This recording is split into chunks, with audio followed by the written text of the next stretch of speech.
कहीं तेजस्वी की जगह प्रशांत किशोर तो नहीं लेने जा रहे हैं।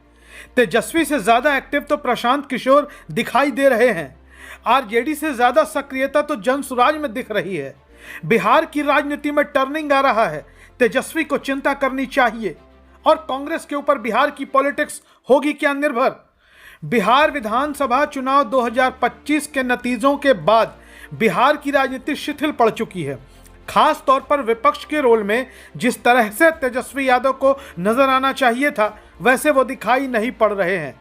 तेजस्वी यादव तो कई मौकों पर विधानसभा की कार्यवाही से भी नदारा दिखाई पड़े।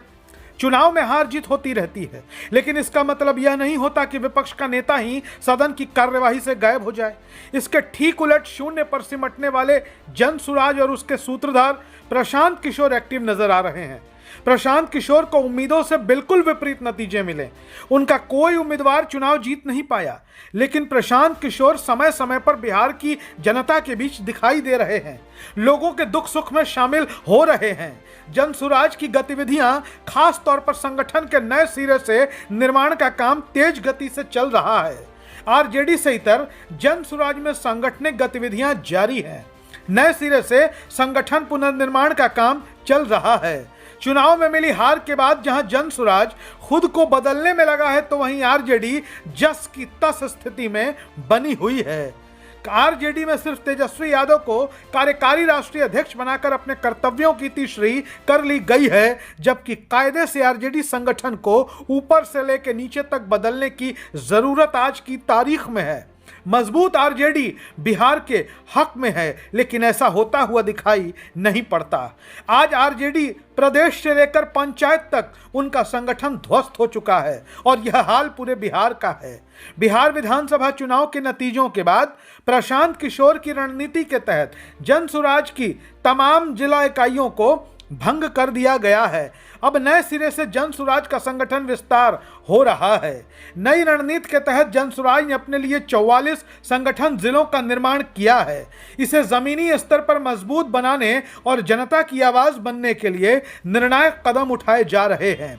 उधर आरजेडी के प्रदेश अध्यक्ष मंगनी लाल मंडल अभी तक किसी भी जिले का दौरा करते हुए दिखाई नहीं दे रहे हैं। वो चुनाव के पहले भी कहीं नहीं जाते थे और चुनाव के बाद भी कहीं दिखाई नहीं पड़ रहे हैं। तेजस्वी यादव तो बड़े नेता हैं, वो भी कहीं आते जाते हुए दिखाई नहीं पड़ते हैं। इसके ठीक उलट प्रशांत किशोर अलग अलग जिलों में जा रहे हैं। बहुत ज्यादा शोरगुल भी नहीं मचाया जा रहा है।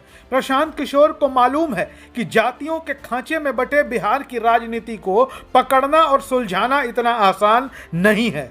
वो साफ तौर पर कहते हैं कि बिहार में बदलाव की लड़ाई कोई 1-2 साल की लड़ाई नहीं है, यह एक लंबी लड़ाई है। इस बदलाव को पूरा करने में 5 साल से 10 साल तक का भी वक्त लग सकता है।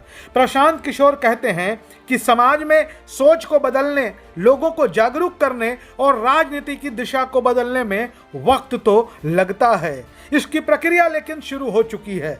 आशावादी लोगों को लगता है कि एक दिन बिहार के लोग प्रशांत किशोर को जरूर चुनेंगे। जिन्हें बिहार की चिंता होगी वो जनसुराज के साथ जरूर जाएगा।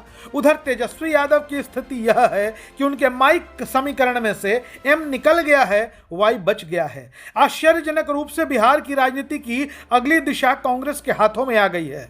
वो कांग्रेस जो अपने दम पर बिहार में शायद एक सीट भी नहीं निकाल सकती है। बिहार का मुसलमान आरजेडी से नाराज दिखाई दे रहा है, लेकिन उसे कांग्रेस से कोई दिक्कत नहीं है।